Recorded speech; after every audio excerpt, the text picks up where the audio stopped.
Hi guys, welcome back. Welcome everybody. As you can see, I'm just turning a little witch today.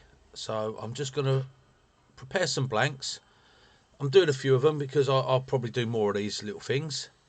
So I thought I might prepare a few, and I thought I'd let you see this. This is in real time, so I thought I'd let you see just how I prepare my blanks for doing these. I'm just using a 1-inch roughing gouge there. Remember, if you touch the wood, touch the back of it. That's it, all smooth. And I'm using a 14mm square carbide just to put the tenon on. I have many tenon tools, but I find that works brilliant. You know, just push in, little roll to the side, that puts the dovetail on, and it's ready. And again, I don't stop the lathe. You just put your piece in, tighten up. They're spring loaded on those centers. Just let go before it starts spinning, and that way you can get loads of these. You're going to make up a load to sell at your craft fairs. Just knock up a load of blanks like that.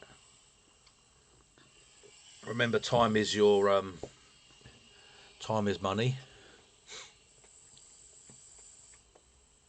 There you go. I'm doing these the dovetails. I'm doing them for the O'Donnell jaws. I'm going to use the 38s jaws in the O'Donnell, and I'm just sort of getting used to the size of that by eye, because I tend to make them a little bit deeper. They're very shallow dovetail for those O'Donnell jaws.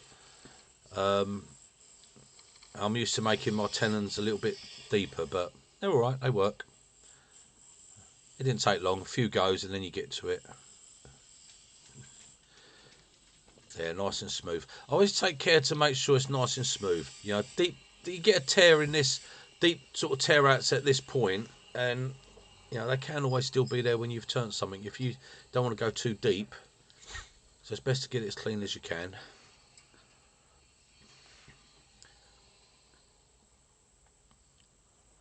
So I'll just turn a few of them. It's just basically so new turners can see, you know, a way how you can get them done nice and quick. That's it, that's round. Then a quick little finish cut. Do another one. There you go, nice and smooth. Remember, always touch the back of the wood, never the front. Roll the carbide to the side, that puts a dovetail in. There you go. There you go, that's a few of them done. Now I've got a couple of slightly bigger pieces here. This is the bit that's used for the body.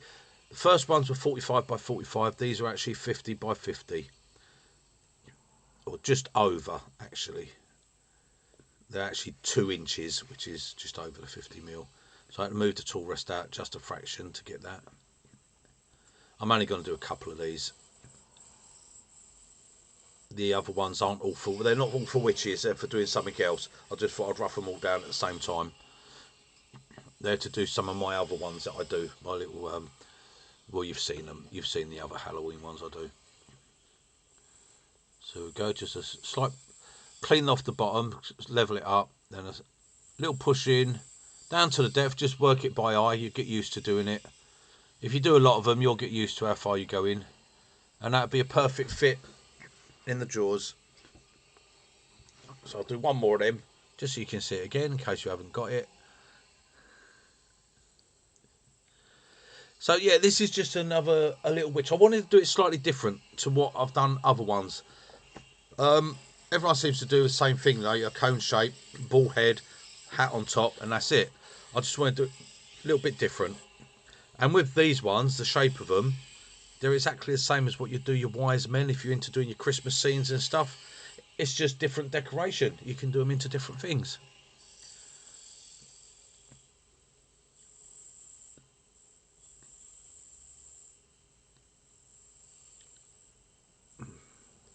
There you go. That's them all done.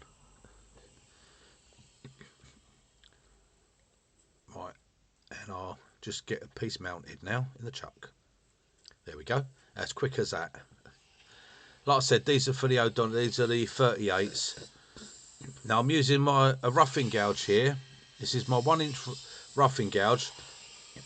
Actually, I think it's 1 1/4 inch, this one. It's 1 1/4 inch roughing gouge that I have a fingernail grind on it. No, it ain't. Sorry, that is the 1 inch. Yeah, I remember now. It's because I'm doing the voiceover. I've got to remember what I was actually using, haven't I? So put a little parting tool mark, and I'll just use that roughing gouge for doing all of this.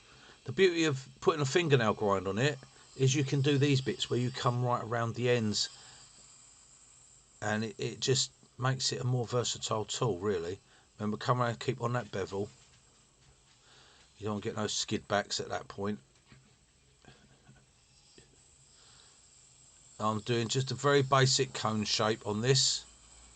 Nothing special. Like I say, it's just for some ideas of what to do, guys. You know, that's all it is. Thank you to any of you that watched the fishing ones that I've put up, the last couple. Still haven't got the cod yet. No, we ain't got the cod yet. They're not in yet. They're going to be here soon. Famous last words. But yeah, thank you for that. I know a lot of you still haven't subscribed to it, so doesn't cost anything to subscribe. You know, even for the the wood turning one, doesn't cost you anything. It's all free. It just helps us, helps the channel to build. So if you could hit the subscribe button, you know, would appreciate it. If you want to ring the notification bell, lets you know when I'm putting a video up, so you know to avoid it if you want, or to watch it, whatever. But yeah, if you could give us a sub, guys, it would be much appreciated. Like I say, it doesn't cost you anything. It's all free to do. Right, I'm just going to part this off.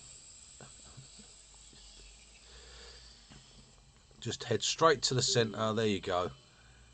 No binding, no burning with that. There. Right, now I've mounted another piece in. This part I'm going to do the head.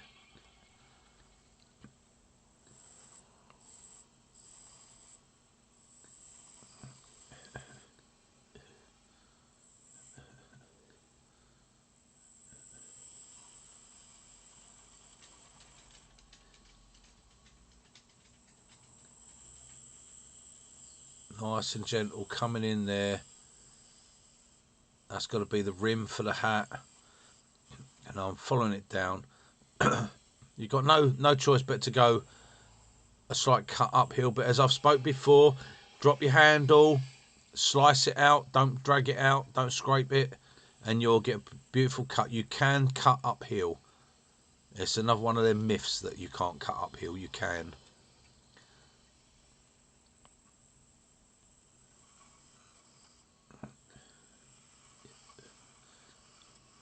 It's just how you approach it. There's a lot of these things were what was said years ago, you know, when they didn't have back in the 50s and 60s, they didn't have the tools we've got now. You know, they didn't have the sharpening gear. They didn't have the ability to sharpen the way we can sharpen now. So we can make so much more cuts and things than what we was able to do before. The tools are better. You know, spindle gouges are not like the spindle gouges of 50 years, 60 years ago. They're made totally different. All the tools are, you know. Back then it was just scrapers. Everything was scrapers, scrape it. And basic skew chisels and scrapers.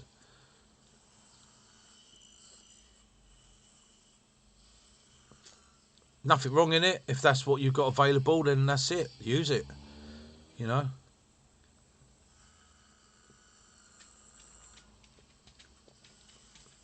Oh, I'm just coming in with the head here. Remember to try and get the... Now, I know just on the top rim of that hat there is a slight mark, but I do take that out later. You'll see I come for a little push cut in on that rim and I'll get rid of that. I noticed it more when I... sorry, when I started to sand. I just made another little cut on that. I'm just getting ahead. Remember, don't do the head as a ball, because it's not a ball, is it? No one's got a ball for a head. Well, there's a few knobheads about, but they don't actually have a ball for a head.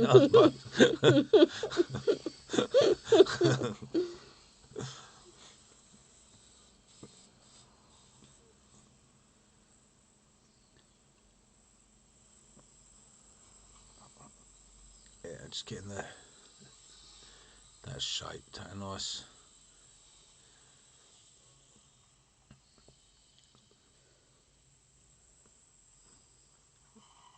I was keeping my tool rest a little bit higher actually. I should have lowered it down, but I just couldn't be bothered to.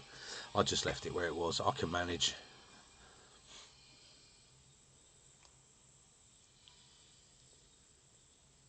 It just means you have to raise the handle quite a bit higher as you go down like that. See, slight skip there, that's just where you come in, and it's just that flute slightly at the wrong angle, just makes you skid a little bit, but it's nothing, no drama. You'll never ever stop having them. They always happen. You just, there, look, this is where I come in for that little cut, and I just took that little mark off that was on there. That's all it took, that little, and a little scrape out, just to put a little dip in there. There you go. Yeah, you'll never ever ever get rid of having skip backs. They always have. It's just you're turning, you just come in with that chisel slightly wrong and it just pulls you back.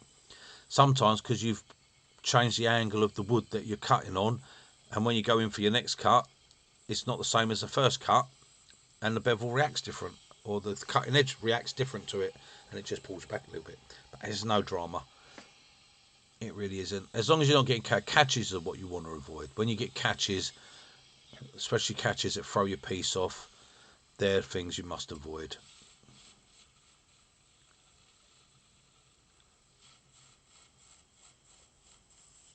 I'm just whittling it away because I want to finish this. I don't want to part it off as a flat. Now I could have changed over to a skew, but I didn't want to. I was just staying with the spindle gouge for this whole project. You could do it with carbide. Carbide works fantastic for this. Having a nice small bevel means you can really stay in contact with the wood all the time. So carbide actually can be better for doing this sort of thing. Easier to do. There we go. There's the head. Okay. And that little bit on the bottom I should take off with a little bit of sandpaper. Now we're going to do a broom. As I say, this was just something to do, guys. You know, trying to think up of things to do. So I just take inspiration from Lisa. You get.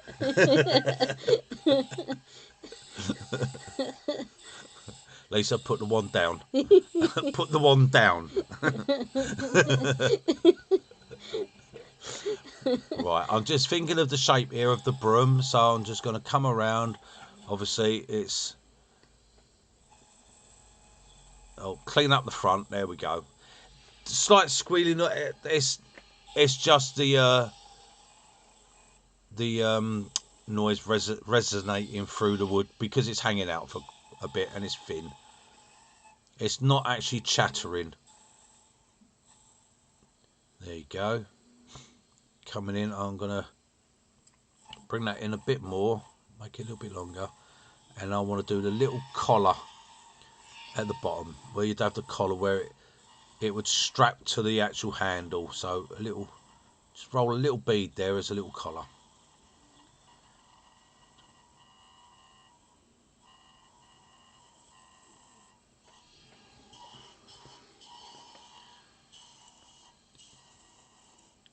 And I'm just going to whittle it down. Again, if you want to go over to a skew and use a skew for this, you can. I like doing the spindle gouge. It's, you know, I would tend to, if I'm doing a few of these, I would do one with a spindle gouge and I'll do one with a skew. Then I'd probably do one with a carbide. Keeps your hand in with all the tools. This particular one, I was just carried on with a spindle gouge. I don't think there's anything that I couldn't turn with a spindle gouge. I can turn everything. Right, the problem at this point, I've got to get that a lot thinner and it starts to vibrate a little bit now. So, easy way to stop that, put your finger underneath. There you go.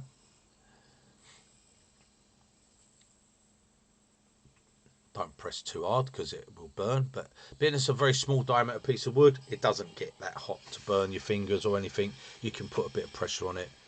It's just to stop it pushing away from the tool as you're coming across.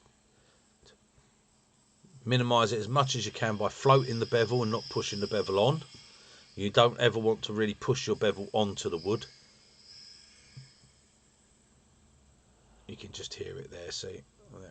coming in.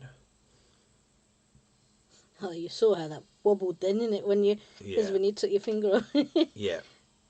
You can see it moving. It's quite thin, but as long as you go careful, you get good tool control, you'll be all right. There, I'm using that to give me like a skew cut, you know. Easy way would have been just to go over to a skew, but once you start, it's like a challenge, isn't it? You got to do it. You got to challenge yourself. So I'll turn around, see, I'll put the bevel on, and then I'll come up, taking gentle cuts, just raise the handle slightly. I want a slight taper to the bottom of the broom. I'm just checking for the length there. Put the body there just to check the length I want the broom. And that's dead right for what I wanted it to be. But you do what you want to, guy. You make these however you want to make them. I'm just giving you some ideas of what to do. This is just a little bit of a Sunday morning turning, a bit of fun. I was actually going to go fishing today, but I had a change of mind because being a Sunday, I'd rather go on a weekday because then it tends to be a bit more quiet. You get a lot of people walking about on Sundays and Saturdays and Sundays, Yeah. and not being a very much of a people person, you know. Plus, I'm still learning as well. And So you're still it's learning, easier when yeah. there's not a lot of people about. Well, where we like to fish down on that mountain, you get a lot of people come along with their bikes, or so they're cycling. You constantly have to keep moving the rods in or out, and you know, at the end of the day, you don't want people coming down and walking into your rods or cycling into them. They come flying past it at times. Yeah. Right, so there we go, guys. There's the broom. So that's all the components done. Let's put it together. Right, so I need to sand a flat now on the body. So I'm just looking for what side I want it on. There you go, quick push onto the sander. Right, that just put a little flat up by the top. Now I'm just looking at the head for how I want the head to sit. And I've got to just put a little flat on the back of the head there. That should do it. Yep, that's perfect. Look at that. That'll be alright. And now I've got to drill a hole for the broom. Take my sanding disc off first. Put that back where that lives. Yeah, take note, Axminster. That's a record power face plate ring I'm putting on your Axminster chuck. Right, so I'm just checking now. Put the head there. Check where it was. You can do the broom wherever you want. I put it where I wanted it. It stuck out a little bit further. I would have rather the fatter body, but I'm just doing this as just a little demo thing. So I'm not going to use the other wood. Like, I'm not going to go and get special bits of wood to turn this. I'm just using up scrap, basically. All this is scrap wood. You know, wood that if I wasn't making these sort of bits with it, I would probably burn, using my fire and just burn it. So I'll just make a little hole there so the drill can get on, and then just go in at an angle. I could have done with maybe going a little bit straighter with it, but never mind, it's only for fun, isn't it? Or you could always make a little arm and put an arm there and put the broom through the arm, and that would be a nice way to do it as well. Yeah. But I was just doing it this way. Well, I'm not going to glue it now. I glue it and then I will give it to Lisa. So there you go, it's just to show you. But I did forget on here, I didn't turn the nose. I did a nose off camera. So, but you want to, it's just the same as doing a little snowman nose. It's just like, you know, do a nose and then I'll sand it a little bit to shape. So there you go, guys. What I'll do is I'll bring you back when Lisa's painted it. And there she is. Look at that. She's even got a hairy wart on her face. Look at that. Some grey hair around there, and you know.